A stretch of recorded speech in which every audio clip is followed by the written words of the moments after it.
right now. Rare Atom, they need to show that they can reach that extra yard to try and claw their way up.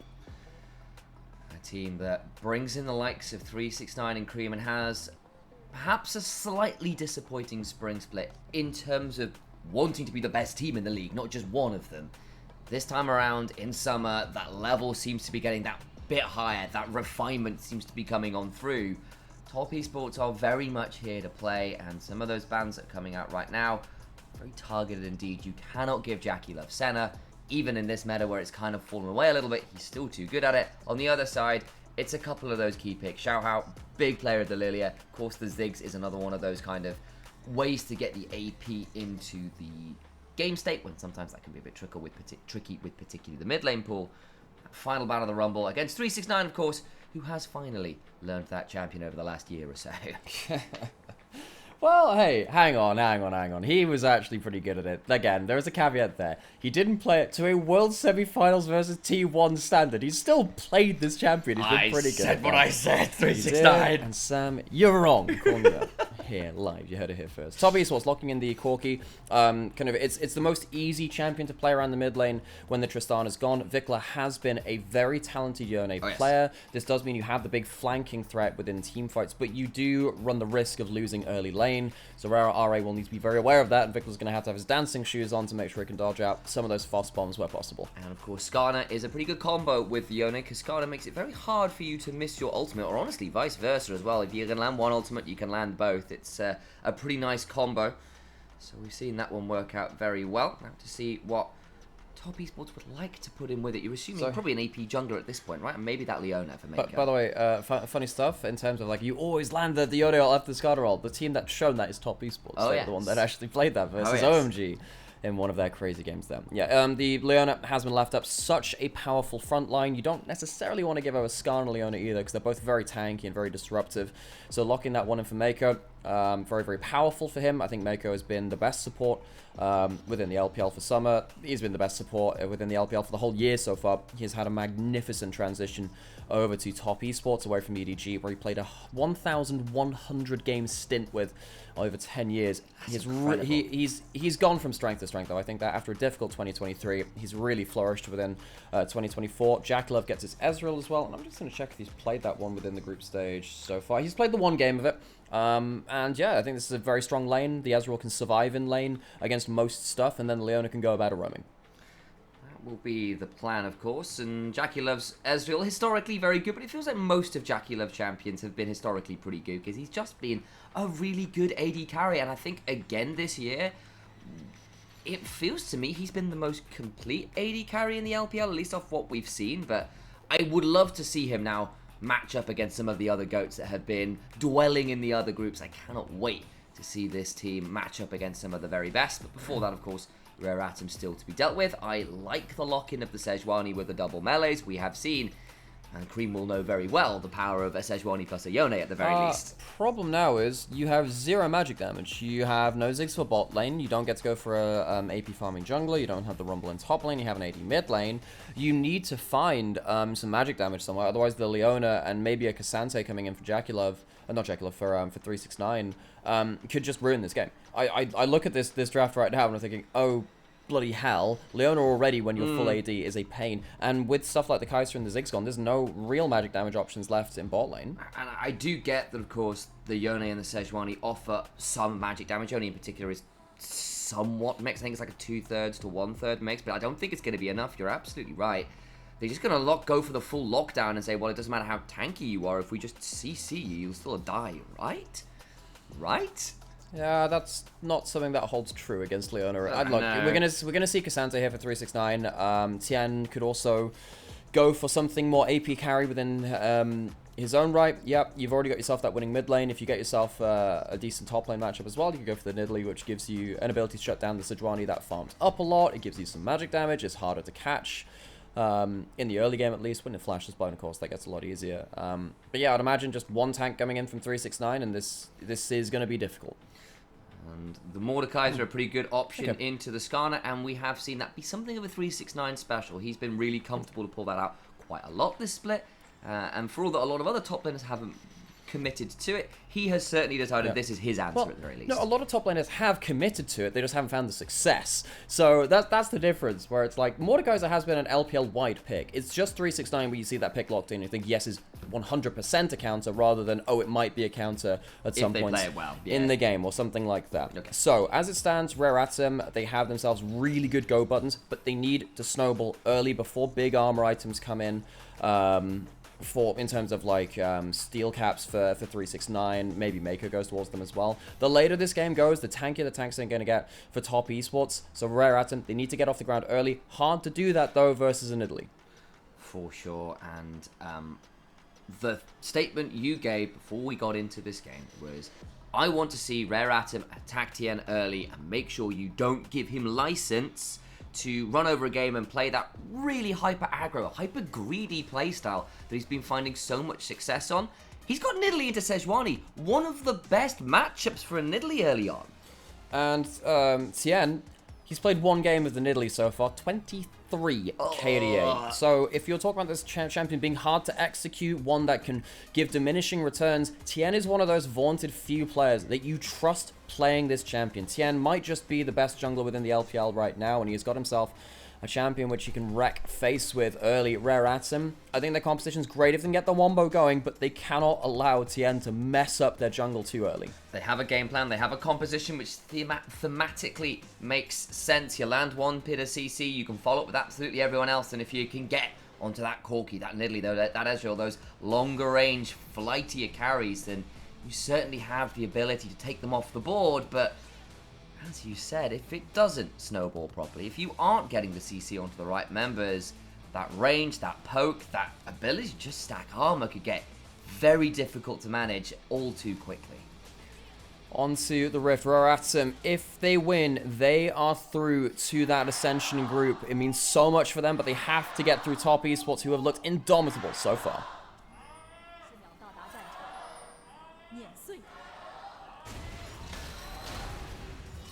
Esports fans out in force today, understandably so, and 369, it's early in the morning over in EU, but he's letting the darkness rise, even though it's light outside. Already showing exactly what Mordekaiser can do in terms of the anti-tank potential. Tien stops the recall. That's the kicker, because if Xiaoshu can't recall, that means that the HP advantage will stick. Tien sticking around even further, and stops the recall again. So Xiaoshu will be late back to lane. Tien can even stop around. Oh, if he gets to see this again, if he thinks he's just recalling the same spot. Oh, Tien.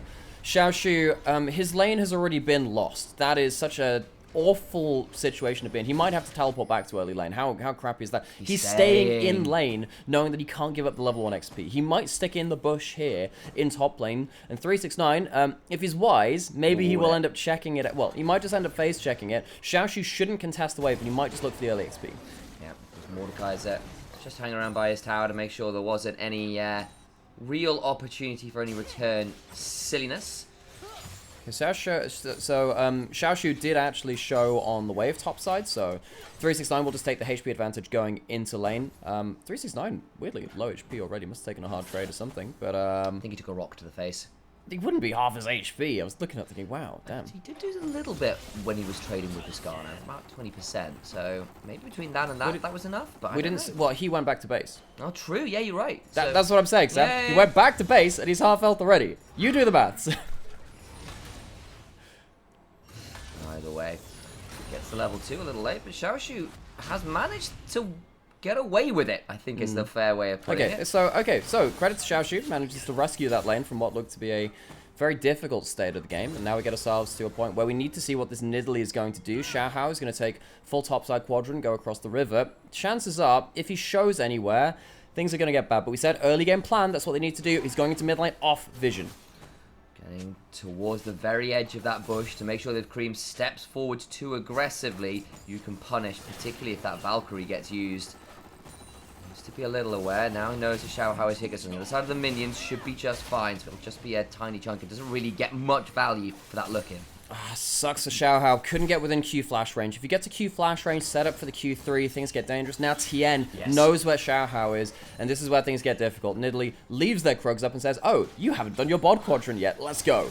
And all the while that's happening, and engage on the bot side to ensure that You can delay a potential invade from TN, but actually Joy coming on over could make this a bit difficult. Blue buff will reset, but over they go again. This is going to be a fight in the jungle. Smite away from Xiaohao using that permafrost combo. But it does mean you don't have smites. You're losing one of your camps here, I would think. He's going to lose the bot Scuttle, but that means that Xiaohao might be able to go to Wolves and then top Scuttle. I think Xiaohao's managed to rescue a lot of this early game. I think that could have gone a lot worse. I think a lot of that was helped by Jue and Assume roaming it very early into the jungle. Tien will take a Grump away, so it's still going to be a camp away from Sejuani, but it's not going to be like a full quadrant, which could have been worst case scenario.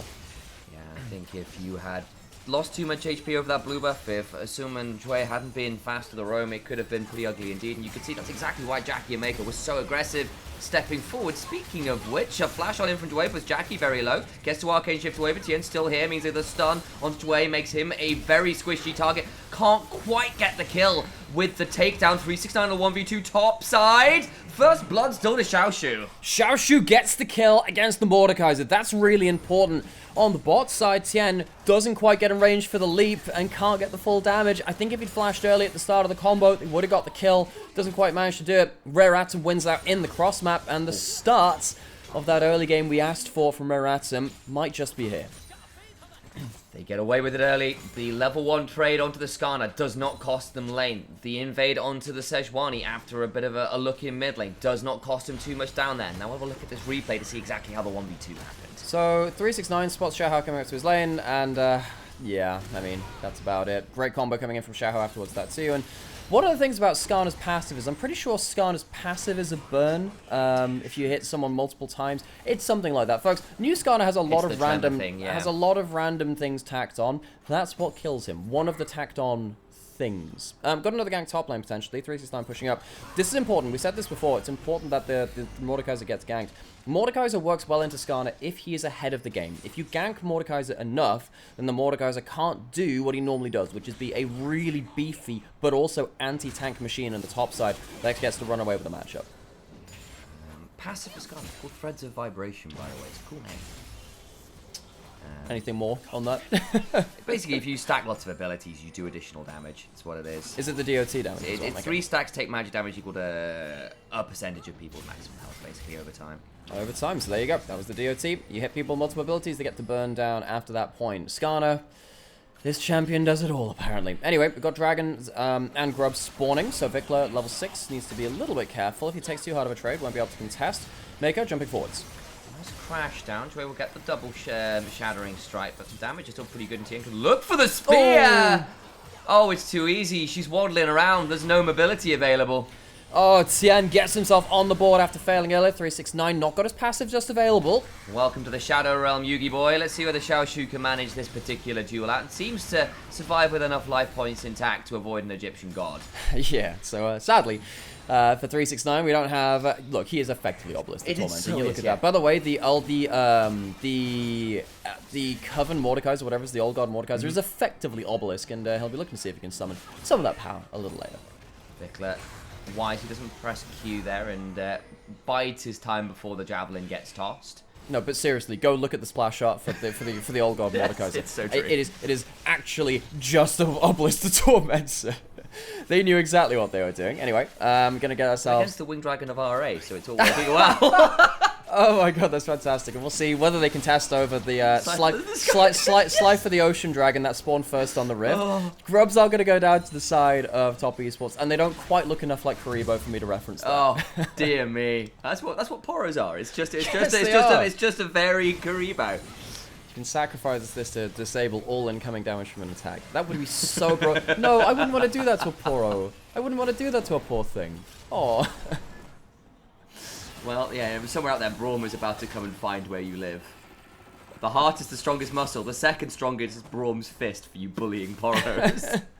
Well, I mean, for those of you that played the Ruined King game, there was some DPS Braum builds. Seriously, it was silly. Yeah, where Braum could stack HP and do a ridiculous amount of damage outside of that too. A great game, by the way. I really enjoyed that. I just stacked Misfortune's Thread because she could just spam moves. It was very silly. She could just go like 30 times where everyone else got to go once. I ended up playing a kind of a crit Ari build with a ridiculous amount of haste, where you kind of just spam through your doubly ridiculous amounts, and then effectively the game just ends. Devour, didn't you?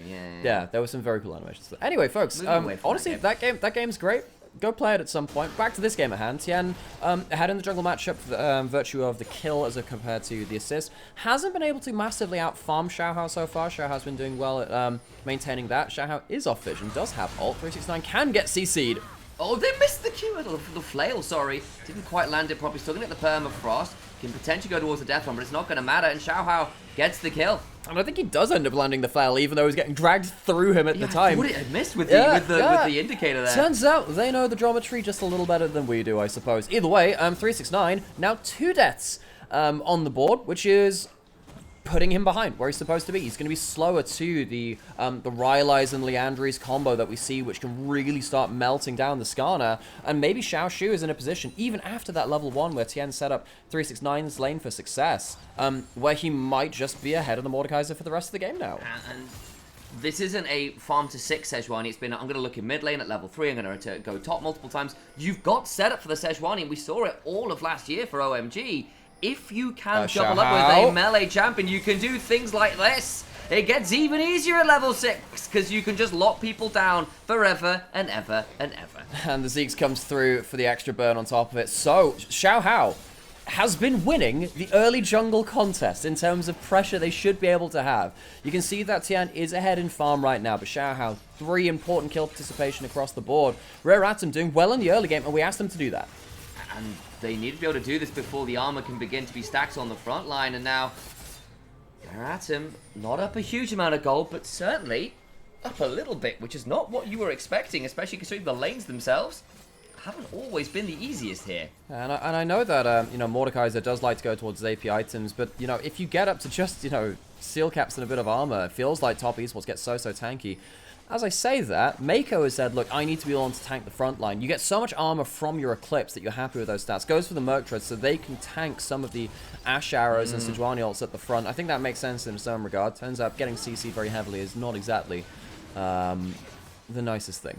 No, it is not. Of course, the thing is, they're then going probably towards the Warmog, so actual armor stacking may take a little moment. So if the Eclipse and the Aftershock ever wear out in opportune moments, maybe Mako could be a bit more vulnerable than another scenario, but you understand why the decision is what it was. 369 will trade ult for ult there, bringing Xiaoshu once again to the Shadow Realm, but we've seen these duels get pretty ugly because of all the extra 1v2 environments, as Xiaoshu will not get dragged back into the additional damaging zone. 369 ends up cancelling out the Impale with the ult of his own. The Realm of Death means that Xiaoshu can't get himself what could have been a kill trade. He was at a half HP at the start of that, 369. So, Rare Atom starting to, again, get to a point where you're feeling happier about them. Xiaoshu not losing in the matchup, even in farm, ahead in 700 gold from the kill, the assist, and then a turret plate as well. On the bot side of the map, you haven't had an explosion from Jackalov and Mako winning the bot side. I think Asim and Joy have done a decent enough job of getting the most out of that. Yes, Joy did die to one gang to Tien, but considering against top esports, you will take 1 death in the early game as the limit so far. If they're 12 minutes in and they've only killed you once, I would call that a slow pace early game for top esports. Oh, yeah. Rare Atom ahead of the curve, going on to the second grubs.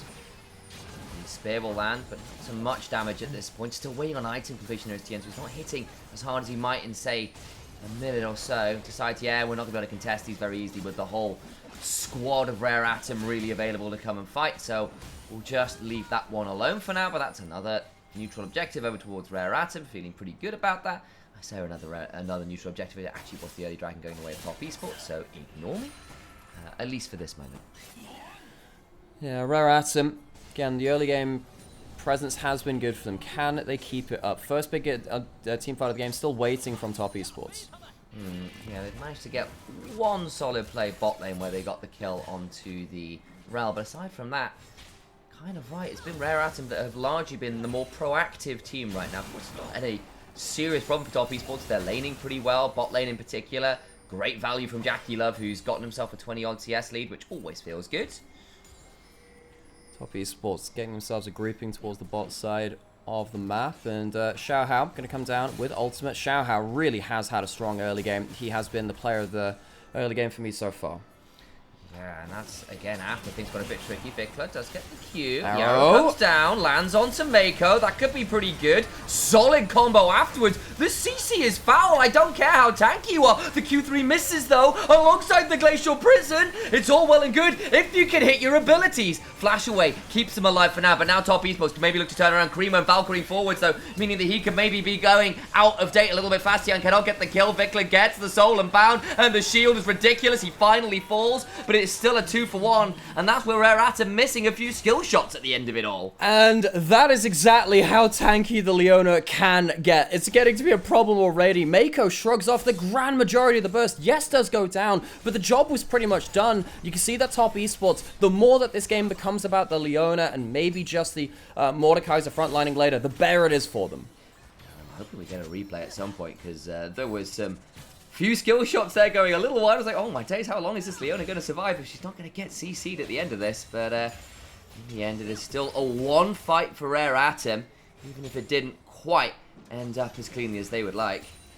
So, going back into the replay, of course, it's going to be the spot side play. Mako gets caught by, you know, the first Q3, gets hit by the Ash Arrow, gets hit by the Yone ult, gets hit by the Rel ult, gets hit by the Sejuani, when they come in for the passive. Like, yes, there's one missed ult, but that's still like three hitting onto him. Yes, you missed one skill shot. If that's what you need to do after hitting your three other ultimates, you still got issues, folks. All right, I'm going to be a hater. Vikla shorted his Q3 as well to kill him. And then he wouldn't have had this happen. That's all I'm saying. Yeah, folks, this is going to be more and more of a problem as it goes on as well. This is not going to be very easy. The Warmogs later on for Leona is going to be a pain in the ass because Leona has so many base resists from maxing out her Eclipse. It gets so problematic later once you build up any amount of HP to get through that.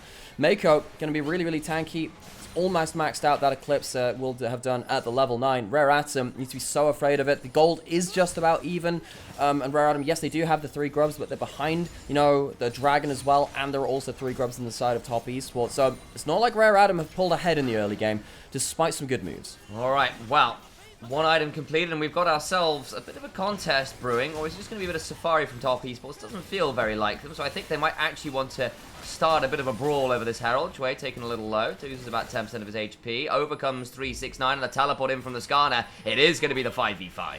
Okay, so here comes Xiao Shu, has the flash, has himself the Ixtal's impact, and the Herald's going down. Gonna go down, stolen by the Nidalee. Tien gets on in there. After there comes the Fate Sealed into the Q3 is solid onto Jackalip. It's to back away. The damage is huge, but now 369 can pull people into the death realm. Trying to get away. It will be a 1-for-1 for now. The damage afterwards, pretty cool to Xiao House to back away. Big damage back though as Vikla gets a huge Q3. And the follow-up from Asumu can begin to auto all the world on 30,000 arrows. And down goes the entirety of Top Esports. Assume dies to a final javelin toss, but it is still the 2-for-4, I think, overall. 2-for-5? I think everyone died. Whole team died. Mako respawned to bait us a little bit at the end there. Rare Atom, they needed a strong early game before the tanks got ever tankier, and they managed to just about get it. Top Esports, they do get themselves the Herald. They don't pick up the, oh no, they do pick up the eye. It's just on 369 instead of TM.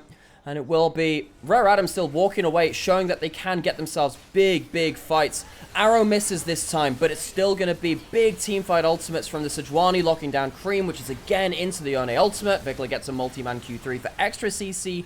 The CC across the backline is what matters here. Because it's Cream and Jackalip getting hit, they can't immediately turn around the damage. They do have good damage, even in the early game. If they're CC'd, they can't really even up the score.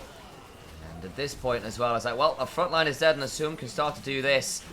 That's a big value indeed. Another stun afterwards. And unfortunately for Assume, can't quite get enough bodies. I think Xiao might have body blocked him a bit there, actually.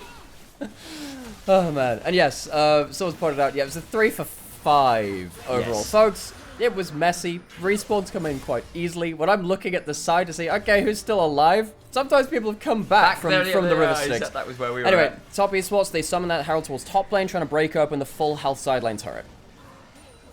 Okay, breathe for a moment here, and he's not in this game, but it's still been finding a little bit more violence on our screens. Two members top. Asum going to throw up the arrow to try and help contest this one. Follow that one. Lands onto Tien. Potentially pretty valuable here. They can get the crash down afterwards into the Impale. But Tien in a difficult spot. Magnustorm after is good. They will kill the Nidalee. But the damage afterwards is huge. As Corki lands another rocket and they'll get the turret and 369 survives. Tien somehow takes tower aggro, dies, and he's going to be losing a bit of that 23 KDA from his previous game on the Nidalee, but still, one fight in that top side, it's a tower taken. They lose the mid lane outer turret, though, and they do take one loss on the top side, too, in Tien's Nidalee, as we already mentioned. So Rare Atom, at least cross-mapping, getting the mid lane outer turret is always valuable as an objective. Need to see if they can now make inroads to get some vision down to make the most of it.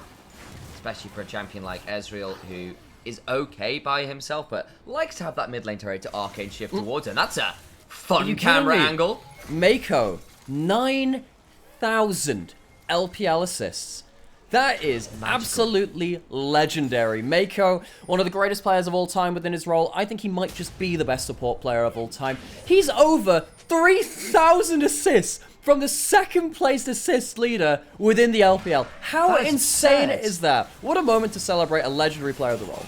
He's not going to be miles off 10,000 at some point. Vikla in danger here, and Mako's not there, but the team will be celebrating for him by getting a kill in the top lane. Vikla just loses control of what's happening on the top side of the map. We said, okay, you've just taken the mid lane out of turret, get some vision down, start making some inroads. That's not how you make those inroads. Things start here in terms of the cross map. The arrow hits on Tien as he takes aggro. That is the worst possible timing for the Nidalee, who takes 3 turret shots and dies. However, 2 people die even with that pinpoint arrow to make things slightly top esports favored in the overall gold trade.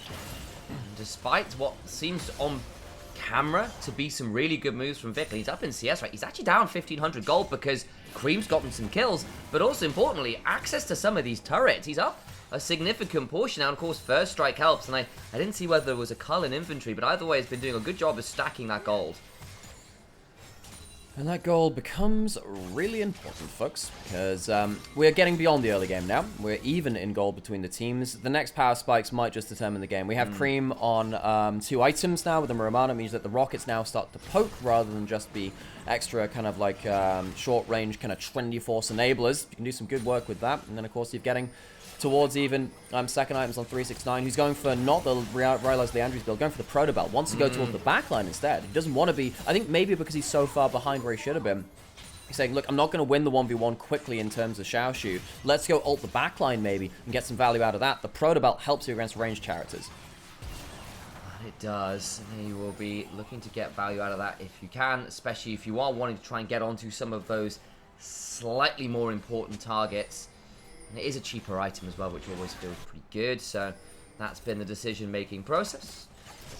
Towards mid lane, we look briefly. Jackie Love playing at least a little ways back. Of course, without that turret there, it's just that bit riskier to step forward and begin to auto those minions, I suppose, if they're in the middle of the lane. Jackalov, he's kind of biding his time until he gets himself his own 2-item spike to match Cream, who of course picked up a load of kill gold, some tower gold as well. So he's kind of got himself to a similar build as the Ezreal, but just there a little bit earlier. Top lane turret has fallen. Baron has spawned, 369 pushing out bot side, so Top Esports looking to set up the map so they can pull Rare Atom across multiple lanes and then maybe look for their own engage with something like a Leona Solar Flare. At the same time, Xiao have 4-0-4, has Warmogs, and he has himself the Zeeks. I think Xiao has had a magnificent game so far. He is in a great position to really continue to put the pressure down, be that front lane and engage that Rare Atom are going to need, and what will be asked to do so about 30 seconds, because of course we've got this dragon spawning. Rare Atom will be able to get there on time, of course, because they have got Hex Gates, and there'll be a teleport available for Xiaoshu as well, despite heading towards that top lane wave. In a second. Oh, Vic Club, buddy, you got to be so careful. That ease forwards. Goes backwards. The 369 has gone from Proto Belt into the Nashes. Got himself the Steel Caps, but the thing about this build is that you still get some HP from the Proto Belt, but you don't get that percent HP burn damage.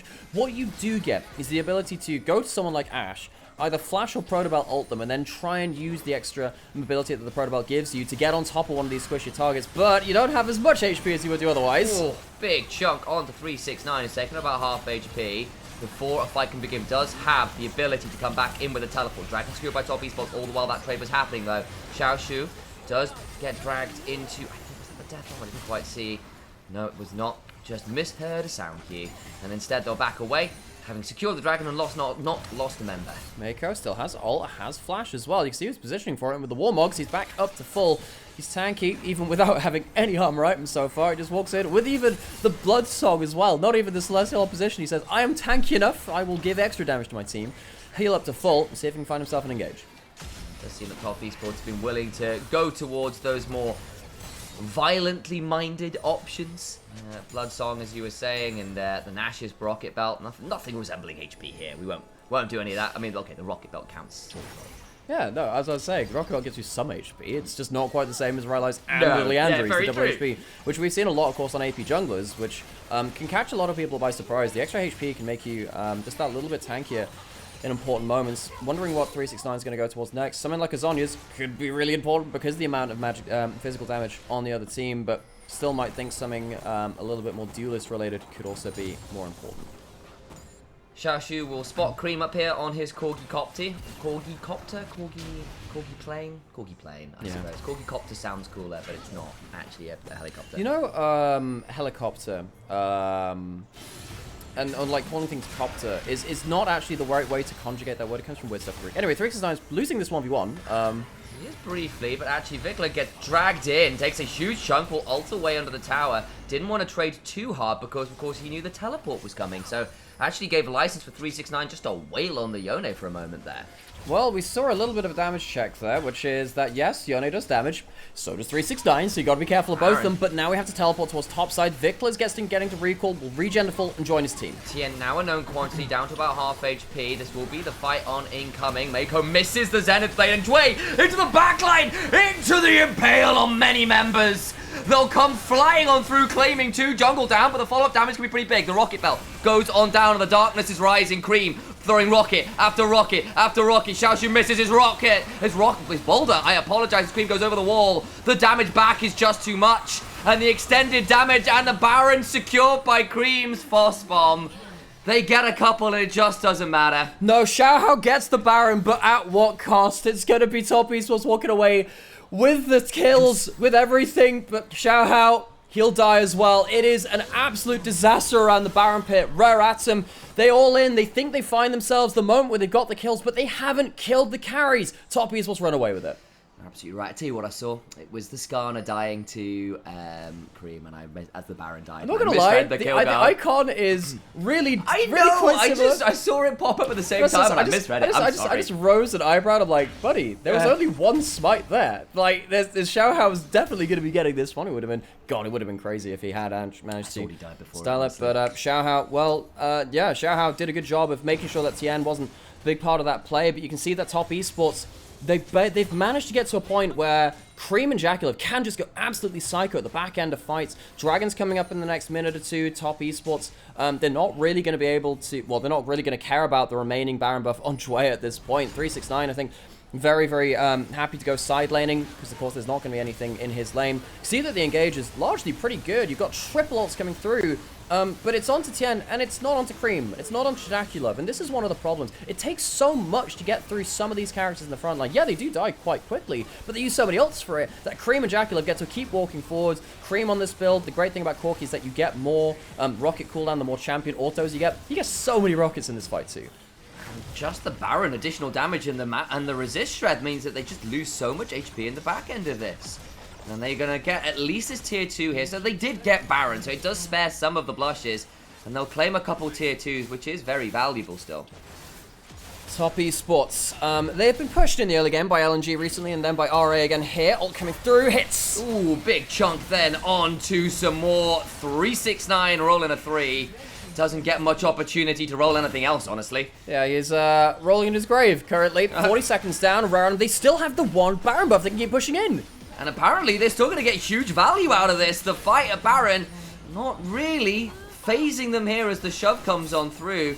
They will expose the inhibitor. Won't get too much more as Jaculav. Just going to chunk onto a Soon though, and that puts him in a very precarious position as Cream lands a rocket afterwards. Solar Flare. Xiaoshu could teleport in still. Vikla ulting away. Blows that one for free. Dragon coming up. A Rare Atom. At least they make the Baron power play about neutral by taking the kill and taking the towers. It's something. It means that they haven't completely lost out on the disastrous Baron fight. They do actually get a lot of value in terms of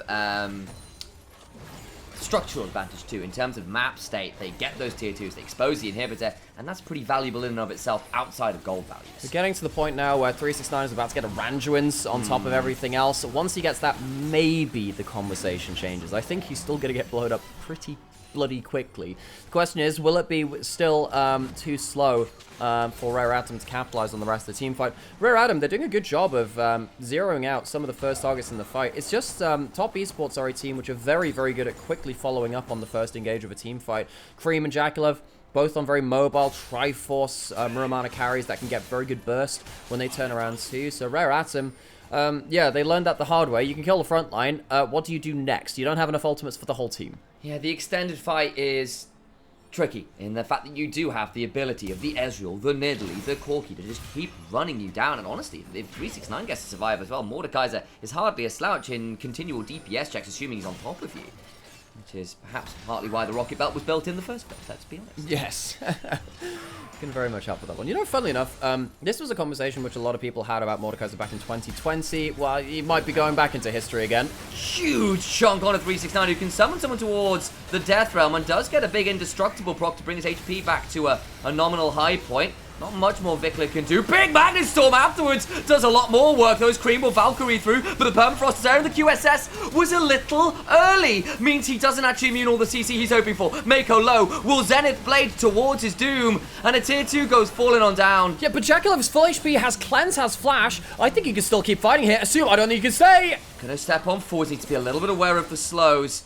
And body blocked by Xiaohao should be okay to retreat. They are still trying to do what they did at the Baron bit, which is keep up the continual DPS. I was sat there thinking, look, I've seen E-flashes for less opportunities before. Jakulov staying alive. If Rare Atom use all of their ultimates onto one kill in the front line, it's open season for the backline of the Top Esports. It feels like even if someone goes down, they have the remaining damage. And Rare Atom, they are slightly ahead in gold. They've managed to push in some good turrets, and they've managed to take some good fights at the start of things. I don't think they are closing out fights efficiently enough. Assume another great arrow from him. I think he's had fantastic accuracy onto 369. Problem is, he does have a lot more armor now, and you can see that he even survives through to this. Has a full bar of kind of like that stored passive, allows him to heal through to half HP. Doesn't have any Omnivamp in this build with something like that Riftmaker, but it's enough just from the W of the Indestructible to last out a lot of this fight. Cream, I don't know really how he gets caught in the midst of all that. That was bad positioning from him for once, and that makes this fight close. Problem as well, actually, he QSS the first bit and another bit landed straight after. So, yeah. CC, so I thought, oh no, the QSS is late. Well, no, it's just, or rather early, but no, he's just so much CC, you can't QSS at all. And despite a solid Valkyrie, despite QSSing some of the CC, that is going to continue to prove a problem. So, Baron, up in the next 10 seconds. RA, they've been able to kill bits of the front line. Can they kill one of these two goddamn 80 carries in the back line? Infinity Edging Mortal and the Lord Dominic's Regards built up by Cream. If Rare Atom cannot dive onto Cream, I think this, Cream or Jakulov, I think this gets to be a very, very difficult position. And it's hard to get through the front line at this point. You do have a Warden's Mail on Mako, 369's tanky too. You can't kill them very easily. The arrow lands, but that's just not the target you want. Xiaohao taken pretty low, but into the back line goes Vikler, who's tanky, but not that tanky. Now Xiaohao in danger, does not get the opportunity to regen with his Warmogs and goes down. And just as we saw, just as we said from the draft, you're blocking at full AD. If you don't smash early game, these tanks are going to be unkillable. The Leona is a tank. I don't care that they haven't built steel caps. The Eclipse is enough. Full AD into that is so painful. Top Esports, they buy enough time with the ultimates, well, with the damage turnaround from Leona tanking. They get themselves the Baron afterwards. And you've got a Blade on the Yone, and of course that will help in terms of some of the HP damage. But I'm looking at the Ashe as well. Has gone towards a little bit more of that kind of selfish kiting build with a Bloodthirster and a Phantom Dancer. There's no Lord Doms there. There's no actual, like, solid, consistent armor pen. And now that some of that armor is beginning to come on through, you're excited to see that this is pretty tricky to do what they have been doing in terms of the fights they've been taking. Man, this is the point we were all afraid of. Look, there is... you could argue Leona is the only super tanky person on this team. That's enough! That's enough! Mako goes through and is like, yeah, I've still got a third of my HP left, and gets out with the Zenith Blade. And you can just walk up like this now. What do you do? Harry has so much HP, so much armor from the Eclipse, and just the Warden's Mail. Leona is a uniquely tanky champion in regards to that. It's kind of like the Malphite of the support role. And it's so hard for Aram to get through. Look at this. He can just walk up like this. He doesn't care. Oh, and then the rockets after is really beginning to hurt. A fourth item on Cream as well when he's not being blown up is beginning to get very scary. Worth noting, Xiaoshu, I believe, was spotted walking around here, but they'll know that the Skarner's on the flank. Now Top Esports continuing to walk up. They are so strong at this point, even if the gold is not completely out of whack. Soul would be the game ender, I think. Xiaoshu, known quantity again. Mako warding to try and stop this one out. So will be a big deal. Jackie Love immediately cleanses the Glacial Presence. Xiaoshu to the backline. Dragon still secured. Does get the Impale, but it's only onto 369. Mako finally falls, surely. It's a decent fade sealed into the backline, but there's no real follow. Cream down to about half HP from it. 369 coming out of the death zone. It's a massive obliterate. And the darkness rises once more. And it turns out that sometimes the villains just win. And it is so hard for Rare Atom to kill off the carries. It's been a valiant effort, but Rare Atom will be left wanting. And they'll be left trying for a Game 2 victory.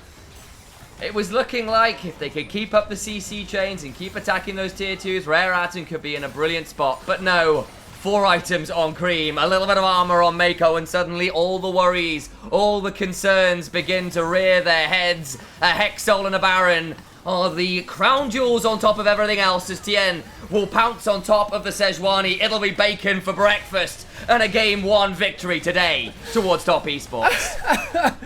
Mako dropped the ward, which ended up sealing one of the parts of that game. They make sure they just highlight Mako as well. 9,000 LPL assists. What can't Mako do? Fantastic return to form for a player that feels like he's so rarely missed that level of form too. Top Esports, they're just a really damn good team, and Rare Atom, I think they had a good early game. I think they had some good entrances to fights.